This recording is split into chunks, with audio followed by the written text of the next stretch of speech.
Hi, everyone, and welcome to Real Siblings. It Ain't Easy, a real estate podcast that just ain't typical. I'm Eric, she's Donna, and we are the Real Siblings. We are both professional realtors with Keller Williams, and because inquiring minds want to know, at my wedding, we sang a duet together. This podcast blends lifestyle together with real estate as we work to communicate, educate, connect, and entertain our listeners. While the topics vary, the conversations, they go a lot of different directions. We endeavor to provide our listeners with insights into our industry, better equipping them for their next real estate transactions. And before I throw it to my co-host, this is the disclaimer. Neither one of us are in our normal location for where we record, and if you hear a little bit of background noise, I'm in a conference room right next to the exit door at my main office. There are conversations, there are people coming and going. You may get some background noise, and I'll apologize up front. So that's that part of it. And on to you, Donna. And I'm at Caleb's house in Denver, and it's storming outside, and he's got one of the computer lights, which I never have. And now I can see that it's in my glasses, which is just, and now I'm going to be like looking at myself in my glasses. Perfect. Because listeners who aren't watching don't have to even see that. That's right. Inconsequential information. Hey, what have you got behind you, sister? Everything you always wanted to know. So behind me are pictures of various homes in Tucson. And today we're going to talk about doors because I know how exciting it is to talk about doors. But the reason that I chose these is because in the past, we've also talked a little bit about paints and subdivisions and the exterior of home. And typically in new subdivisions in Tucson, everything is painted a shade of tan because the sun can change the colors of the building so much. But if you happen to be watching behind me, you'll see none of these are tan. These are all in non-HOA places where it shows some of the history of Tucson, the colorful doors, the adobe and the colors of Spain and Mexico and our Native American culture compared to, let's be logical, and make everything the same. Shades of brown. When my sister first moved to Arizona, her house, I drove down the street and it's like, we had a choice of 7 colors. It was green brown, yellow brown, brown brown, reddish brown, more reddish brown, and brown. Well, and tan. Tan. Oh, there was a tan in Tan there. was in there somewhere, I'm sure. And I'm glad in your pictures that you have there, Donna. In the previous episode, you talked about a purple house. Yes. And if I'm looking, I'm pointing over here. That's there is a purple house. I see a purple house. And also it's interesting because in the top corner, there's one that's a beautiful red, and that's down in the old barrio. And actually can barely see that it's probably in a string where they were all connected, because next to it is a blue one, and the door is side by side with that. Oh, so is it a townhome area? So where the walls are directly? Yeah, in the old part of town, they were just all connected together, and almost like apartments would have been, but they were homes. Now, is that area considered Old Tucson, separate from the movie studio Old Tucson? But is that area? It's called the barrio for most people, and it barrio. Really is part of, if you go downtown and you see the kind of beginnings of Tucson, the barrio is an area down there. But that one building that's red, if that faced west, that probably would need to be painted like every year or two, because so anyway, that's the houses. But the doors themselves are also interesting. And as you and I prepared a little bit for this, we were talking about very little. Let me emphasize very little on very that. Little. You're right. Not being in our normal places. But what did we have growing up? We had old wooden doors, and back in the day, people had mail slots in the doors that the post door knockers and big locks and hinges that were a statement piece. There was a lot that went to a front door that conveyed a lot about what the occupants wanted to project and what they thought of themselves in the area. And nowadays, it ain't that. It sure isn't. And I wish I had a good picture of my own, because so I have a door. My house is from 1978 or 9. And I have the same door that every house in the subdivision had. And it had these plastic frames on it that looked like picture frames and gave it some dimension. Well, a couple of those have gotten broken in the last year or two. And the first time I sprayed some of that spray foam filler in and tried to make it work. And after the second one broke, we just decided to pull them all off. So now, Really? yes, so now I have a rust colored door, but with like white lines where all the frames were. And the good news is I go back to the HOA. I now have also a screen door, and I say screen in air quotes because it's not like the screen doors of our childhood. But on a regular basis, nobody can see my front door. So the HOA cannot complain, or at least it will take a long time before somebody can. Someone is really going to have to be that person within the HOA. And we keep saying HOA. And for some listeners who have never had to experience that, that is a homeowners association, Right. sometimes referred to as a property owners association or just owners association. Yeah. And dependent on the neighborhood, dependent on their level of enforcement, they can tell you you can or can't put what material in, what color it can be, what size it can be. You can't change the width of the door frame in some townhome communities.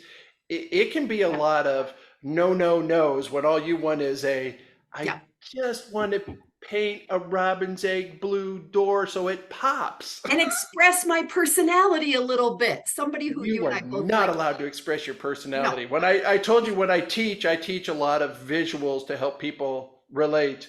And of course, because of our generation, I always use the example of, you remember Mrs. Kravitz? The nosy In neighbor. Bewitched, and it's like, okay, that doesn't work anymore. Let's move that ahead 20 years. Okay, do you remember in Friends when they went outside? There's always that person who feels like it's their job to impose their will on the entire community. Yeah. And that's why I think HOAs get such a bad reputation. Yeah. Side note, that was the sidebar for the day. Well, and that's interesting because they can be the best and the worst, right? The best is that houses typically in a neighborhood, you can be guaranteed that they're going to be maintained at a certain level and kept a certain way.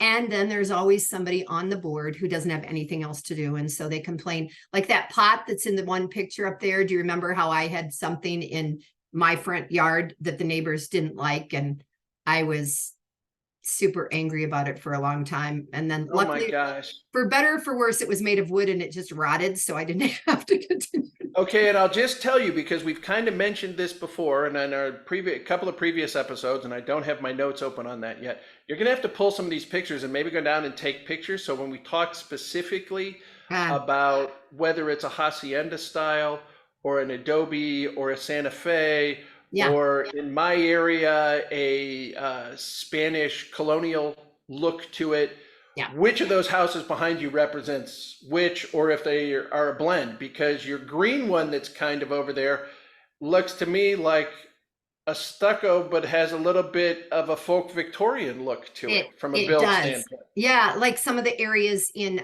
downtown San Antonio that are a little bit more, whereas the other one, that kind of mustardy color one or orangey is definitely a Santa Fe, and you can see there's a couple of doors along. And those would be the scuppers casting the shadows, would they not? That is correct. Yeah. Whoa, I am learning so much.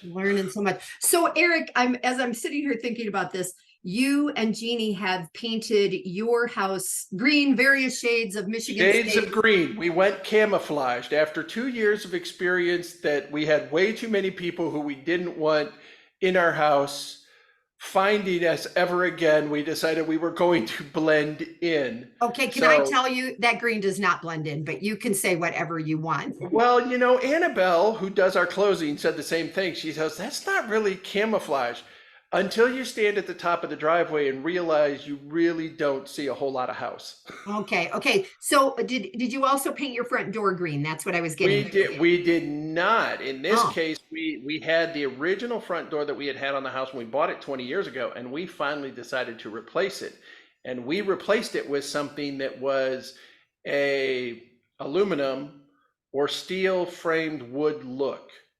Okay. So it looks like a dark wood finish on it, but it's not. Okay. Because if I put a wood door on our house facing due east with intense sun from early in the morning till noontime at least, I'd be staining it every year and pulling it and shaving it all off. I've seen wood doors that just completely disintegrate in the sun and the heat down here. And then Yeah, add in our humidity that you don't have. right. So it expands, it absorbs, the finish breaks down. It's Yeah. just wasn't worth it. Yeah. So when you and I were talking earlier, because I use the word screen door, and what I have is not a screen door; it's a metal door, a security door that allows air to come in and out of the house, and it's the kind where I can see out, but people can't see in. And so when I want airflow in my house, the only place that I have a real screen is at the sliding doors at the back. But do you remember the house, the house on Lynn Street, the back, the laundry room had that? I'm going to say it was wooden because Dad had it painted kind of a brownish color, but it was a real screen door. It was the kind that you could slam, it in and out. And in my brain, It was a country screen door. It exactly. even had the little chain on it that when you swung it open, Yeah. not chain, but the little like spring chain on it that would come swinging it back and close it Yeah. for you. Yeah. Yeah. So I was thinking about that. And I also, after we talked earlier today, I was thinking about the episodes of The Moth, because the Moth, stories took place with people sitting on porches in the South originally that were screened porches, right? And Yep. so here we have Arizona rooms, which may or may not be like the screens of our youth, but for the most part in Tucson, we don't have screen doors like the screen doors that we had back at home. And since I'm going back to Ohio this week, I'm going to look and see which of my friends have screen doors. And gosh, there have been so many musical comments that you've made just now. Yeah. That going back to Ohio, that was the theme song that Rush Limbaugh used on his show for years, and I'm not asking you to plug your ears. I'm just saying, I can't even think of who recorded the song, but it's like, Back I'm to going back to Ohio? Ohio. It's like a 1960s song. Really? I'll have to look that Yes. up. I didn't. And when you said something about the doors in the greenhouse, there was a 45 record. Yes, a 45, whatever that means. Remember jukeboxes? That I had at one time that was the song The Green Door. Really? Man. Yes. That I picked up that I originally think was Sandy Ash or Oh, Sandy wow. Rummels, Yeah. that she had married, moved on, was having kids, and Mrs. Ash and Mr. Ash had them and gave us a container of 45s, and that was my favorite song. All right. Green So Door. for our Lindsay listeners, to go back in time, Mr. and Mrs. Ash lived Where the Gellers where lived. the Gellers then lived, and I don't know who lives there now, but it's where, yeah, the Gellers. So So for while we're everybody talking else, doors, I had to look up some information. You go, of oh, course I you hate did. when you do that. Thanks Yeah. so much. I found out that you hate some of the things I do for our podcast. What a shock. Golly. So I was looking at it. We go out and we buy a door and we look whether the door is framed or unframed, right? If you're going out to buy a replacement door, it's like, oh, I'm not going to have to replace the frame. Blech. I'm pulling one of your tricks. Not going to have to replace the frame. I just need to replace the door. And then it's like, oh yeah, but the frame's rotted. It's got this. Let's just change the frame too. So that's typically what we look for in a door. And when we go in, we go, okay, do you want it to open in or open out? And we look at the frame that way, and how are we going to mount it in? What we don't think about nowadays is that every single component of what was an exterior or an interior wood door had a specific name to it. So even if we say it had panels in the middle, it was a wood panel door. And you may have seen something in the past where they talk about, oh, the doors, they're Christian doors. They're 6 panels. Have you ever heard about the Christian door? No. Okay, so the 6 panels, they're Uh-oh, world, we locked up.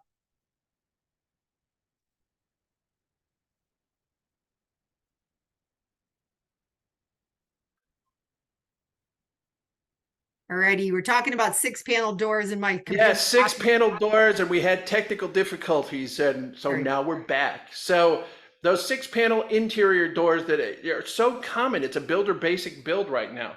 But they got the smaller panels at the top, then larger panels, and the largest panels are on the bottom. And the effect it creates is the wood that runs in between looks like a cross on top. Oh, that's And the bottom part, they said that was the Old and the New Testament. It represented the Bible, which is urban myth. That's not why they were created. wow. But it was the 3 different size panels to give the door some variation that just created that look. And those panels that were inset, named, are called either a panel or a slab. The piece that separates those panels that created that cross look is called a mullion.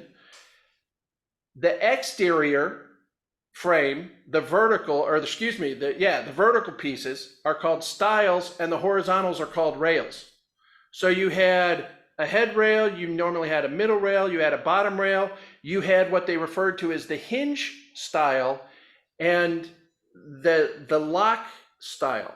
And the reason all those things are important is because it may be different wood, it may be different, constructed differently, because they had to have screws, they had to be drilled, they had to be different material.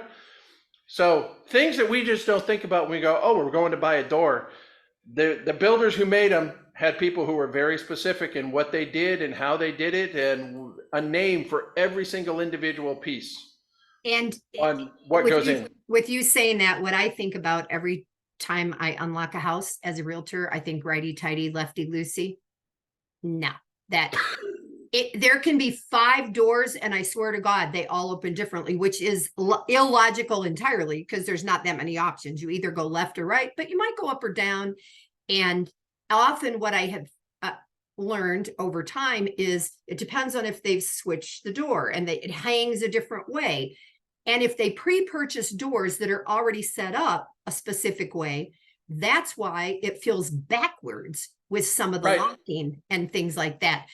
I got to tell you, those are the kind of things that I think Dad would like roll over in his grave, because he was so meticulous about the way things were done that almost every single time that I run into a problem related to something of construction or the way something works, I flash back to Dad and wonder, what he would be thinking. Right. Well, and okay, so you mount a door, you put it in with the frame, and we just call it trim, right?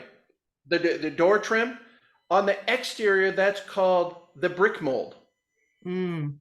Because it was there to bridge the gap, because brick was less forgiving than maybe wood might be, or siding like that, so that to cover that gap, they had specific material that was designed to cover the gap between the door frame and the brick, and it was a brick mold.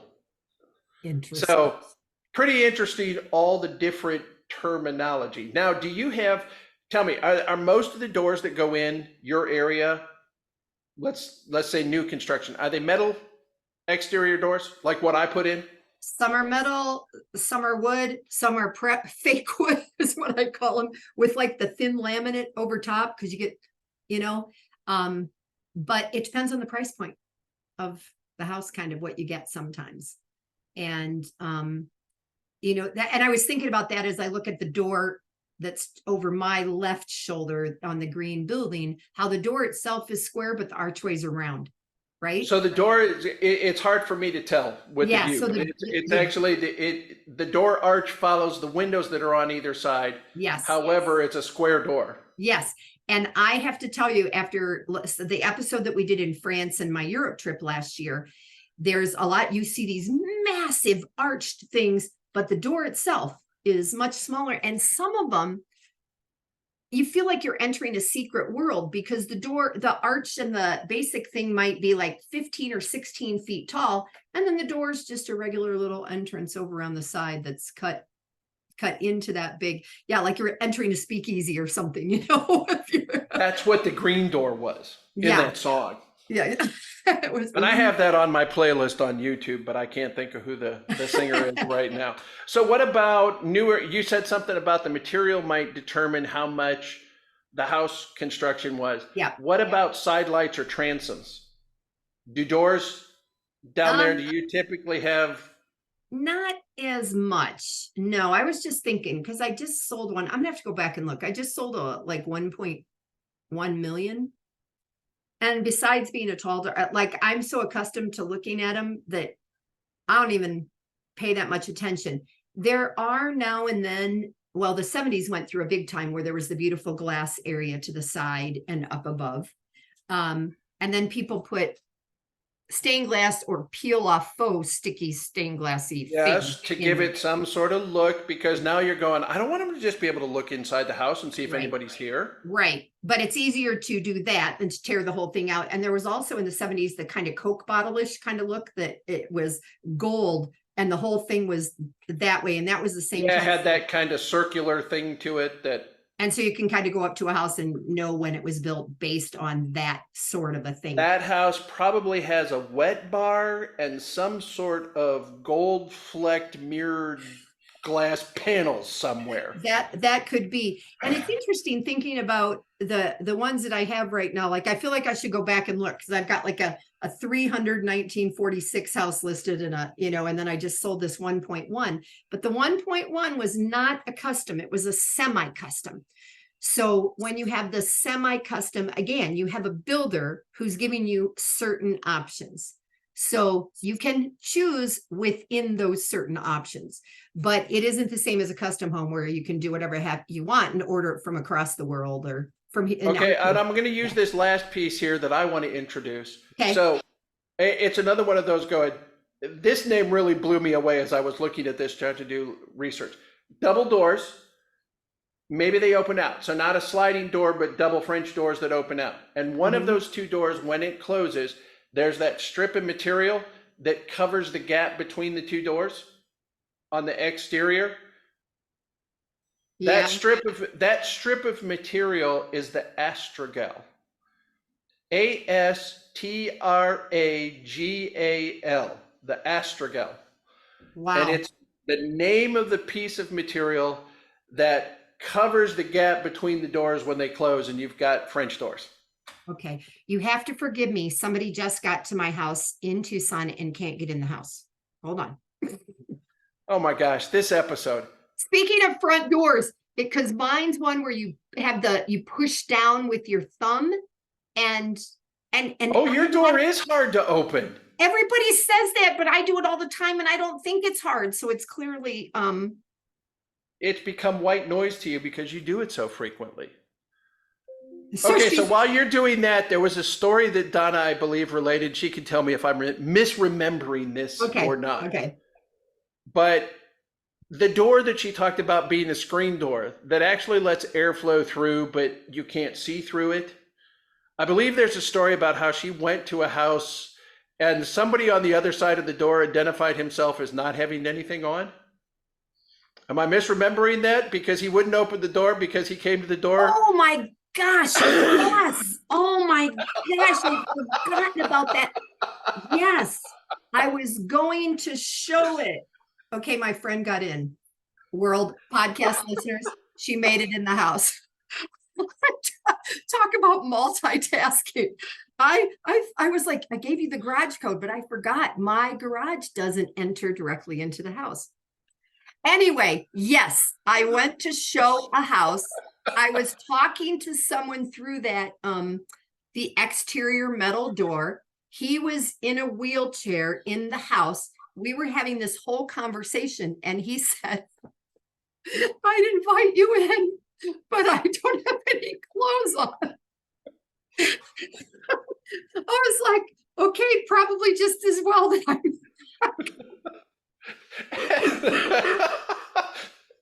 See, I didn't misremember, but wasn't there also a bit of a conversation when he was kind of asking if you might be interested in a date too? He was. He thought I was cute. He asked me if I was dating anybody so he could see me. Oh my God, Eric, that's been like 1.5 to 2 years. I can't believe you remember that. So doors, some you can see through and some you can't. And sometimes it's just as well that you can't see. Oh my goodness. Okay, so Yes, we're having fun with this. Oh Well, my. Do we have anything else to say about doors right now? no, Again, the biggest, I just have, Eric, for I've me, learned a lot. the biggest thing that yeah, the biggest thing that I'm thinking about is I prepare, I'm leaving for Germany in a week. And I'll be in Germany and in Luxembourg. And it's always fun to go abroad and to then look at these things that we've talked about here. So as I go back to buildings that are 300, 400, 500 years old, because in Tucson, those would be the old adobe homes, right? And as I was driving here and driving through the Navajo Nation and the Zuni Nation, and I think about the prehistoric peoples that inhabited an area from 35 AD to 1300 AD, and they lived in the rocks. They lived in the hills, in the mountains, and they didn't have doors. They just had openings in the rocks, right? So all of that was on my mind as I was driving. And now I'll go and I'll see doors that are 40 feet tall in these places, in Yeah. Europe. So One of the houses that I had sold last year, or 2 years ago now, gosh, 2 years, time flies, was for Dan and Amy. And when they bought this house, the people had gone to Mexico and gotten this set of mission style doors, actually wooden mission doors like that had antique been ones? salvaged. Oh, Yeah, that had been salvaged. So the door opening on the front door of this house was completely unique, designed and built specifically to accommodate these doors. okay.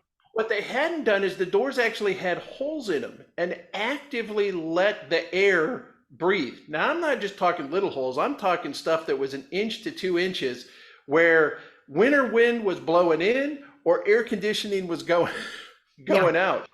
But the style was so specific that they had to custom make doors in order to put it together Wow. Wow. to replace those doors. So Goodness front doors gracious. could be a really big thing. I don't think we put anywhere near as much thought into our interior doors. I just want to say that today is National Wine and Cheese Day, which has nothing to do with doors.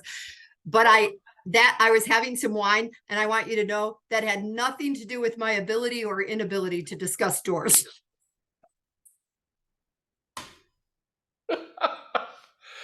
Okay, so we want to thank everybody for listening and joining us today as we recalled how life in the small village of Lindsay, Ohio, maybe not so much today, but we did talk some of those doors, impacted our lives and careers in real estate. It isn't just the houses, it is the lifestyle together with the houses and a blend of the wonderful too. As we close out this episode, please keep in mind that our goal is to communicate, educate, entertain, and connect with you, our listeners.